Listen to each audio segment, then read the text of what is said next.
उद्धव ठाकरे ने केंद्र पर निशाना साधा। अपने इंटरव्यू के दौरान सामना इंटरव्यू में कहा कि हमारे बच्चों के पीछे ईडी सीबीआई लगाने वालों ये मत भूलो कि तुम्हारे भी बच्चे हैं और मैं नामर्द नहीं हूं।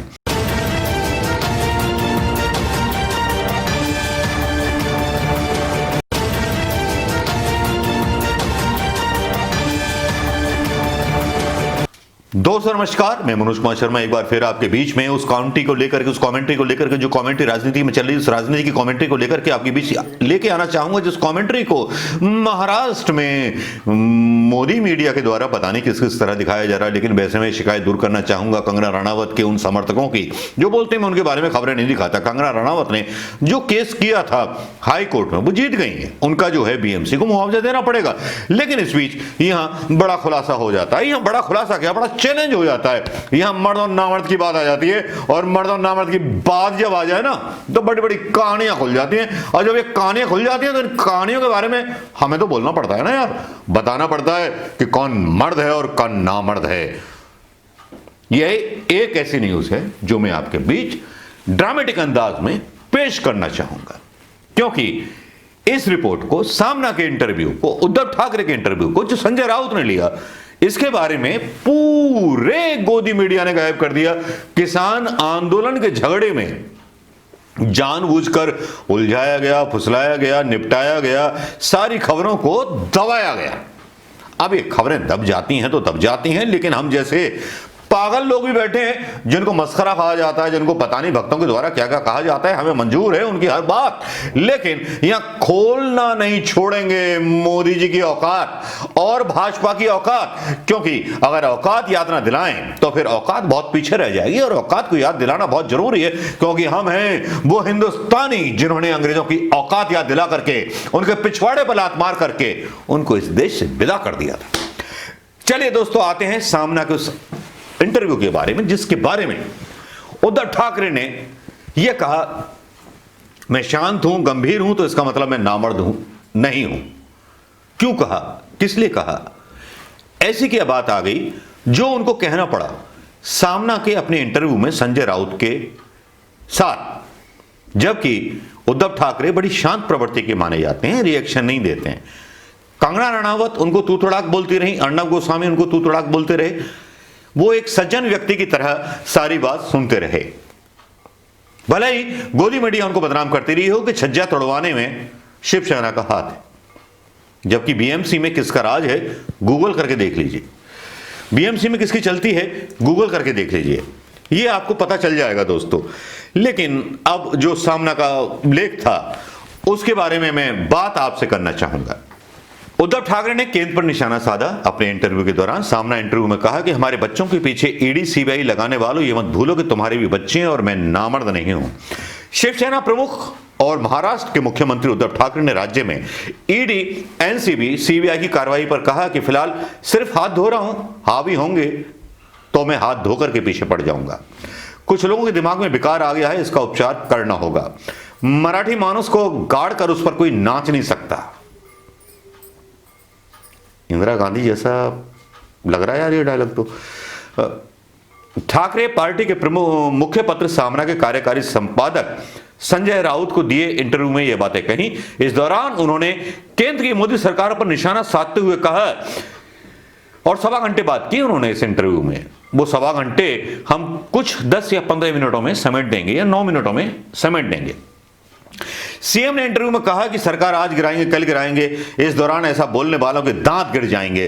ठाकरे ने कहा कि प्रवर्तन निदेशालय यानी कि ईडी और अन्य एजेंसियों का जो केंद्र सरकार उपयोग कर रही है महाराष्ट्र के खिलाफ, याद रखना हमारे बच्चे हैं, तुम्हारे भी बच्चे हैं और ये मत भूलो, लेकिन हमें संस्कार हैं इसलिए संयम बरतने की बात कही है, वरना सबका काला चिट्ठा शिवसेना के पास है। शायद उनका इशारा गडकरी की तरफ है या उन सारे भारतीय जनता पार्टी के नेताओं की तरफ है जो एक्टिव पॉलिटिक्स में फडणवीस समेत काफी लोग हैं भारतीय जनता पार्टी के। कांग्रेस राष्ट्रवादी के बीच उत्तम समन्वय है, ये उन्होंने क्लियर किया। 1 साल पूरा हुआ, 4 साल भी आराम से पूरे करेंगे, उद्धव ठाकरे ने बड़े कॉन्फिडेंटली बोला। पहले दिन से ही सहयोग की भावना रखी। इस दौरान मन में ये बात थी कि चलो माहौल खुला है, अच्छा हुआ, आप काम पर लगेंगे, ये जो सहयोग कर रहे हैं वो महत्वपूर्ण है। तारीफ की उन्होंने अपने पक्षकार जो थे, गठबंधन के लोग जो थे, उद्धव ठाकरे ने, और मैं नामर्द नहीं हूं, जैसा कि मैंने आपको बोला। संजय राउत से बातचीत के दौरान सीएम उद्धव ठाकरे ने कहा कि मैं शांत हूं, संयमी हूं, लेकिन इसका मतलब यह नहीं कि मैं नामर्द हूं। यह तरीका महाराष्ट्र का नहीं है, बिल्कुल नहीं। एक संस्कृति है, हिंदुत्ववादी मतलब एक संस्कृति है, और हम पर हावी होने वाले लोगों का भी परिवार और बच्चे हैं। मैं ये कहना चाहूंगा कि तुम्हारे परिवार और बच्चे हैं, और तुम धोए हुए चावल नहीं हो। तुम्हारी खिचड़ी कैसे पकानी है मैं अच्छी तरह जानता हूं। सीबीआई का दुरुपयोग कर रहे हैं, ये एक और आरोप लगाया उद्धव ठाकरे ने, और इस पर लगाम लगानी होगी, वरना शिवसेना अपने हिसाब से काम करेगी। आप एक कार्रवाई करोगे तो हम 10 कार्रवाई करेंगे। यानी खुले विद्रोह के मूड में केंद्र सरकार के खिलाफ उद्धव ठाकरे आ गए हैं, और उद्धव ठाकरे का ये इंटरव्यू भारतीय जनता पार्टी को शायद हार्ट अटैक ला देगा। उनका यह कहना, आप एक केस लगाओगे हम 10 केस खोलेंगे, इसका मतलब बहुत सारी पोल उद्धव ठाकरे के पास हैं। इन भारतीय जनता पार्टी जो अपने आप को राष्ट्रवादी पार्टी बोलते हैं, ये जो हैं खुले हुए वो भ्रष्टाचारी हैं, जिनके बारे में सब रिकॉर्ड हैं उद्धव ठाकरे के पास। ये तो हुई इंटरव्यू की बात, कंगना की भी बात होगी। लेकिन दोस्तों, कुछ सवाल उठते हैं इन चीजों पर कि केवल महाराष्ट्र राज्य में ही शिवसेना के आसपास के नेताओं पर ईडी, आईडी, सीबीआई की रेड क्यों डाली जा रही है? कम से कम कुछ भारतीय जनता पार्टी के नेताओं के खिलाफ भी रेड डाल दी जाती तो अच्छा होता, या कुछ चोर पकड़ लिए जाते। मुंबई की फिल्म इंडस्ट्री को एक तरह से प्रताड़ित किया जा रहा है।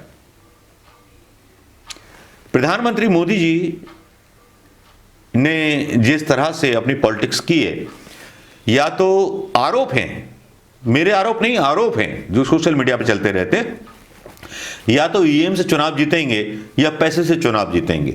अगला जो वीडियो आने वाला है वो ऐसा ही कुछ है बंगाल के बारे में, जहां इन्होंने तोड़फोड़ करने की कोशिश की है, जहां लोकतांत्रिक प्रक्रियाओं को और ईमानदारी को घातक नुकसान पहुंचाया है, भ्रष्टाचार को बढ़ावा दिया है।